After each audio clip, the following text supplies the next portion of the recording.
आज म्हणजे मध्यरात्री भारताने पाकिस्तानवर मोठी कारवाई केली आणि सगळीकडे आपल्या इंडियन आर्मीचं कौतुक होतंय. अनेक अनेक प्रकारच्या प्रतिक्रिया येत आहेत. मला तुमच्या तिघांकडनं जाणून घ्यायला आवडेल तुमच्या प्रतिक्रिया भारताने केलेल्या कारवाईवर. नाही, निश्चित म्हणजे अभिमानास्पद अशी ही कारवाई आहे खरं तर, की ज्या पद्धतीनं आपल्या निरपराध पर्यटकांवरती गोळ्या चालवल्या गेल्या आणि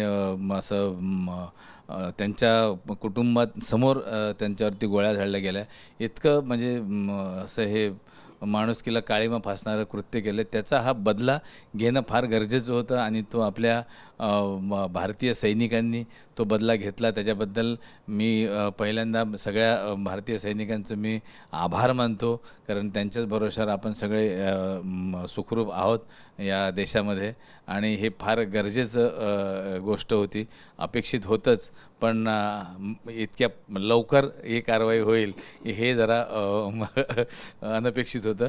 पण जे काय कारवाई झाली त्याबद्दल खूप खूप खूप धन्यवाद. भारत सरकारचे धन्यवाद, सैनिकांचे धन्यवाद आणि सगळ्यात माझ्या संवेदना त्यांच्याबरोबर आहेत ज्यांनी आपले कुटुंबातले सदस्य या सगळ्या घडामोडीत हरवलेले आहेत.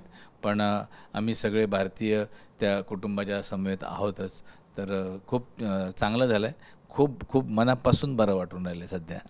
आणि कौतुकाची गोष्ट म्हणजे आज जी पत्रकार परिषद घेतली त्यात त्या 2 महिला होत्या. म्हणजे केवढं ही मोठी अचीवमेंट आहे. म्हणजे अटॅक केला हे केलं, पण आज महिला एका मोठ्या फ्रंटवरती आहेत पुढे आणि आता जवळजवळ देश सोफिया कुरेशी करेक्ट. हां, आणि आम्ही आमच्या भारतात काहीच आम्हाला प्रॉब्लेम नाही आहे, त्यामुळे तुम्ही प्रॉब्लेम क्रिएट करू नका. हे मोठं स्टेटमेंट आहे ना, कारण आपण गुण्यागोविंदांनी नेहमीच हात हलवलो आहे आणि मला वाटतं की परिस्थिती बदलावी, लवकर बदलावी. कारण काश्मीरला मी गेलो आहे, जन्नत आहे खरंच, ते खूपच सुंदर आहे आणि आपलं आहे ते, आपलं काश्मीर आहे. आपण जायला पाहिजे आपण. आणि आता काळजी घेणं गव्हर्नमेंटची आहेच, ते सिक्युरिटी ते कसं करतील, पण मला वाटतं काश्मीर हे फारच सुंदर जागा आहे आणि आपण आणि त्यानेही शेवटी आता हळूहळू का होईना म्हणजे पटायला लागलं की आपण भारतीय आहोत. कारण मला एक किस्सा आठवते. मी काश्मीरला राहत होतो आणि मी म्हटलं की फ्रूट्स द्या ना आम्हाला काहीतरी चांगले. तर तो म्हटलं की हां ये लो ना, ये ऐसा आहे वो ऐसा आहे. म्हटलं अच्छा वो तो ते कलिंगड दिले त्याला. म्हटलं कलिंगड कसं? तर तेव्हा तो बोलला अरे ये 800 रुपये काय. म्हटलं 800 रुपयाचं कलिंगड काय? तर म्हणतो वो तो आपका हिंदुस्तान से आता है ना. म्हटलं आपका हिंदुस्तान से आता है मतलब आप किधर रहता है फिर? तेव्हा मी म्हटलं असं काय बोलतो ना, आई आपका हिंदुस्तान से. म्हटलं हम तो हिंदुस्तानी, हम सब हिंदुस्तानी ना. हाँ हाँ बराबर बात कर रहे हैं, पर वो आपका हिंदुस्तान से आता है इसलिए हमको महंगा पडता है. म्हटलं अच्छा अच्छा. त्यामुळे एक ते खटकली गोष्ट. त्यालाही कळलं की जरा माझी बायकोनी पण म्हणतात थांब जरा जाऊ दे बस, आपण ते इथे वादावादी नको म्हणून. पण हळूहळू मला वाटतं की त्यांनाही कळायला पाहिजे की आपण भारताचाच भाग आहे आणि आपण सगळे भारतीय एकत्रच आहोत.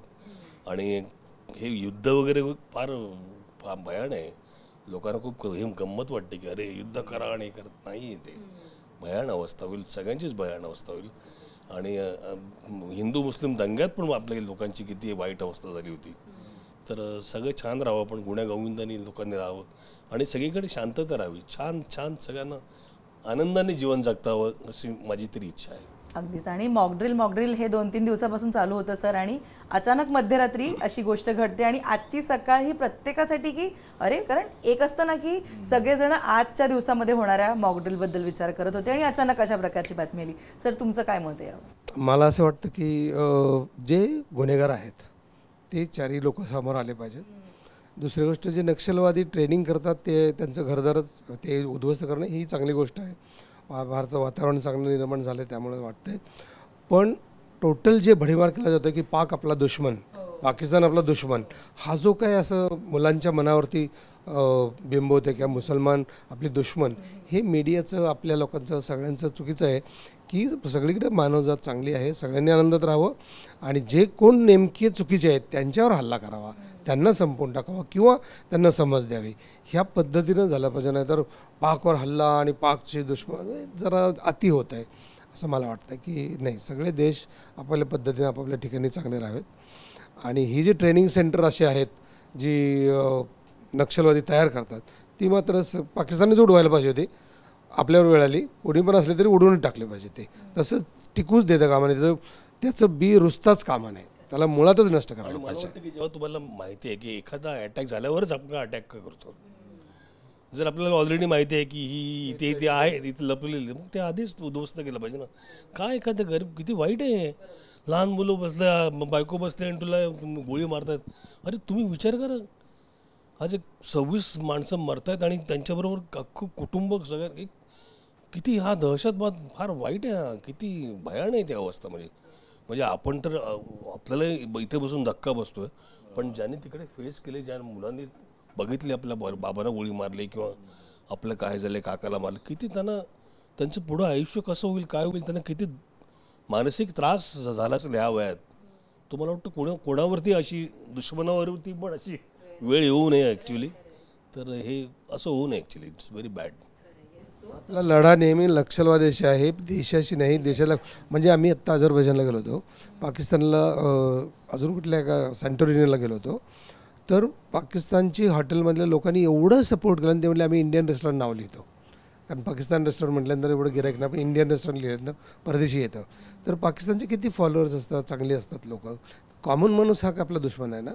टेररिझम जो आहे कोणी, बरोबर आहे, दहशतवाद हा त्याच्यावरती आपला रोग असला पाहिजे. खरंय. आणि सगळ्यांनी असं हे बोललं पाहिजे की आपलं भांडण त्याच्याशी आहे, नक्सलाईट लोकांशी, त्या टेररिस्ट लोकांशी. बरोबर आहे, अगदीच दहशतवादाशी खरं तर खरं हे तर आपलं भांडण आहे, भांडण आहे. कुठल्याही देशाशी नाही.